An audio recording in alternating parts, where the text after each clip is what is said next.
Hey, so today I'm talking about the topic of encouragement, and I'm looking at it from two sides.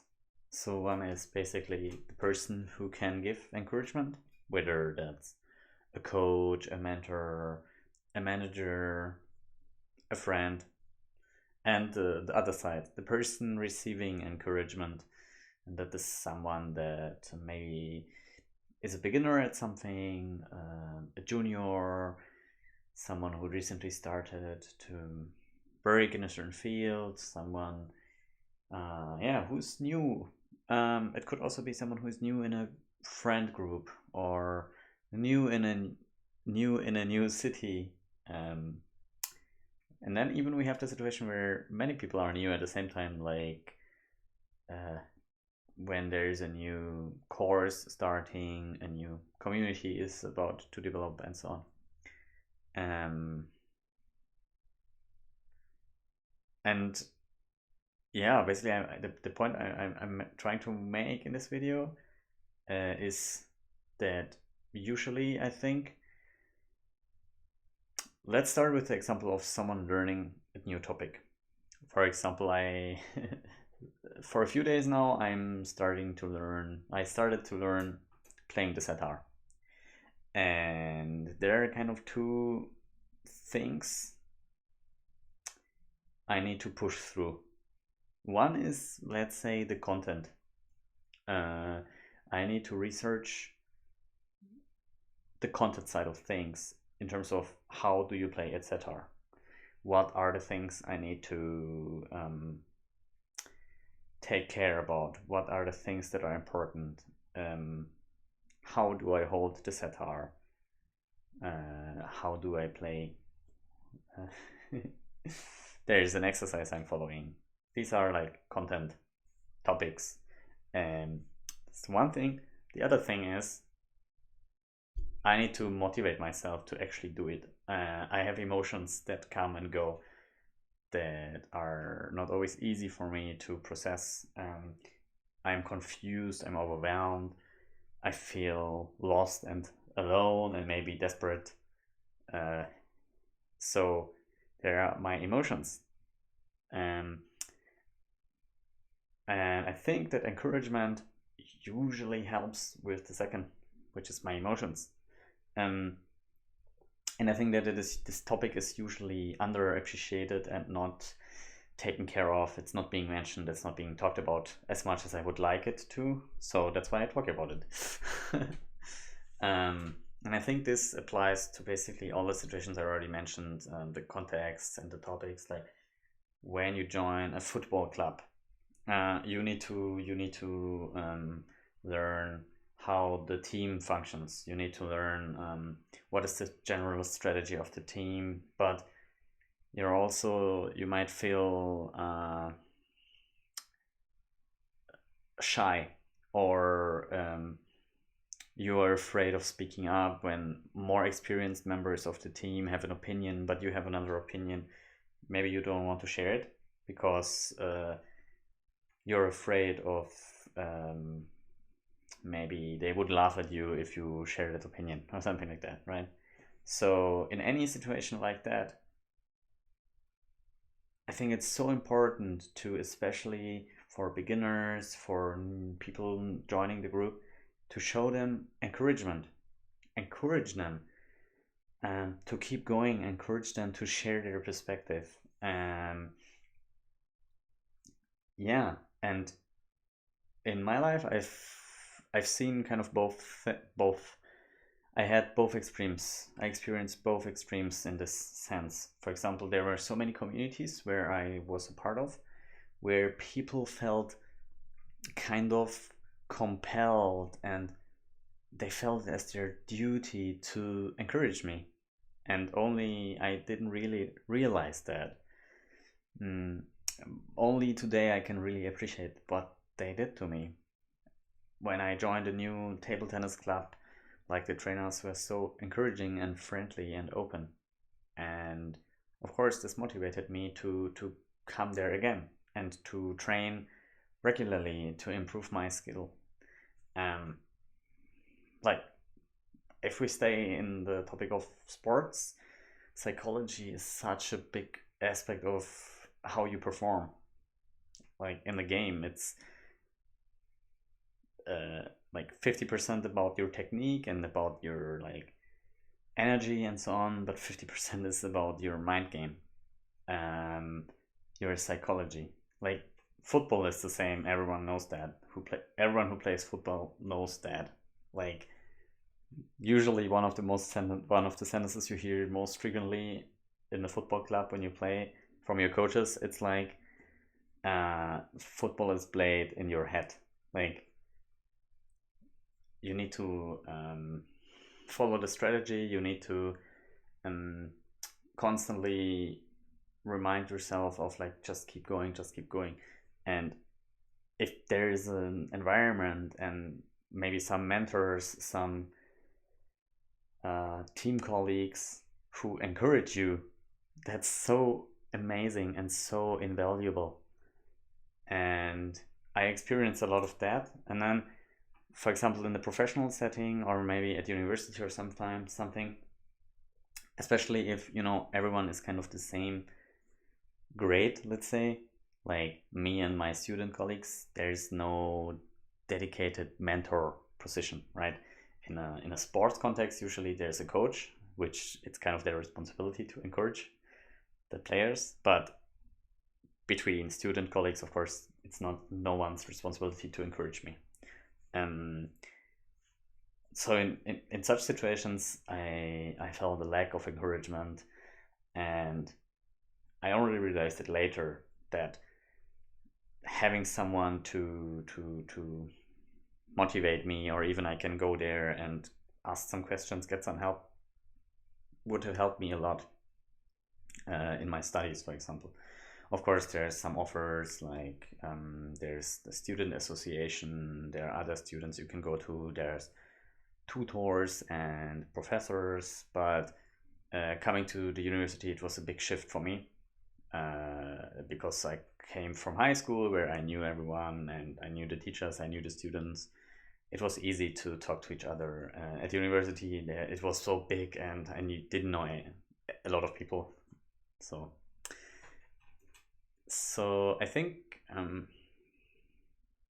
it's really worthwhile and valuable if you develop a consciousness about what is the context you're moving in, and are you in a position basically to encourage someone else. For example, you're running a team at your work. You're leading a team with like a couple of team members, and you're the manager or leader of the team. Manager is, I don't really like that word. I prefer leader. So if you're the leader of a team, it is your responsibility to kind of keep an eye on team morale and motivate your team members. And especially if you notice someone's feeling down, or you notice someone is working on a task and they're kind of stuck. Usually when someone is stuck, it's some kind of it has an emotional background, at least partially. Maybe there's also some content thing where it's really hard to find the solution, or it's just a new topic where there's no resources to research. It's very new, but at least partially. And I think also to the majority part of it, it's an emotional situation. So as a leader, it's your responsibility to support your team member in this situation. And what I find interesting is usually you don't even need to talk about it verbally, like literally. You don't need to go to this person and say, I know you're struggling emotionally right now, I'm here for you, like how do you feel? Of course there are ways to do it very direct and open like that, but you can also talk about the topic side of things and just give this person the feeling, I'm here for you, we can talk about the topic, I can show you some suggestions, maybe try this, maybe try that, and okay, it was difficult to find a solution, I understand that, maybe try this and that instead. And if you talk like empathically and with a calm voice and you're friendly and supportive, that also kind of covers the emotional side of things. Um, and it is not always appropriate to directly cover the emotional side of things. Like, for example, if you're a coach or a mentor to someone, it is more appropriate to cover this, right? But maybe in a professional context, it's not always appropriate. So it's kind of up to you to figure out which context you are in and what behavior is more appropriate than the other. It's just interesting to me that you can cover the content side of things and still like indirectly cover the emotional side of things as well. Um, yeah, so for example, when I was writing my master thesis, yeah, I struggled with both sides, with the content and with the emotions. And my supervisor was like really good and supported me well. And yeah, of course, we focused on the content side of things, but I also always mentioned like I feel unsure about this topic. I don't really know where to go next. And she encouraged me and she just mentioned like, yeah, sure, it's difficult, and why don't you try this and that? And yeah, it was really nice. And even now when I'm playing the satire, for example, it's sometimes difficult to keep it up, to keep the persistent. It's difficult to jump new into a topic and figure everything out. So another thing that I really like nowadays is there's so much content available. Like someone took a video about beginner's lesson playing the sitar, and I was watching it and I felt so encouraged, even though this person didn't directly speak to me. They took a video and they explained it really well, and I felt kind of, uh, I felt like I received a lot of encouragement from that. So nowadays, kind of, we figured out a way where we can even encourage someone else without ever knowing that. And I think this is amazing. Like, it's kind of a life hack we figured out as a humanity, right? um, yeah, so I think pay attention to those opportunities you have, and sometimes it is really your responsibility, and sometimes it's more like an opportunity. For example, when I think about friendships, um, much about friendships is about empathy and encouragement. So if one of my friends struggles and they talk to me, I basically, like, if I feel up for it and mm, I'm okay with it, I have the opportunity to encourage them. Of course, I can also just listen, which is very helpful too, and I can share my perspective, but I can also tell them, like, for example, someone is insecure about whether they should apply for a job, I can just encourage them by saying, hey man, like, you should really apply because I think you would do a great job. Like, you are really qualified for that job, and your skills will be a big contribution for the company. Um, yeah, and what I have found is that, again, encouragement is sometimes and often the only thing someone needs to like excel. Uh, yeah, I really think that kind of the bigger challenge in approaching something, is usually dealing with your own emotions and with your own system, let's say, with yourself, rather than with the situation at hand. Uh, I always compare it to driving the car. I recently started to drive the car. Um, like physically, it's challenging to do the right movements, to react to the environment correctly, but emotionally it's much more taxing and difficult. So if I'm in a calm mood, I will drive much better than when I'm emotional, when I'm angry or nervous or sad. Um, so another lesson that lies in here is also becoming better at processing, expressing, handling your emotions automatically means you will become better at basically everything else. Like, for example, at driving the car. when I'm able to deal with my emotions in a more mature and appropriate way, I will become a better driver. So it's a weird connection, right? But I believe it's true. And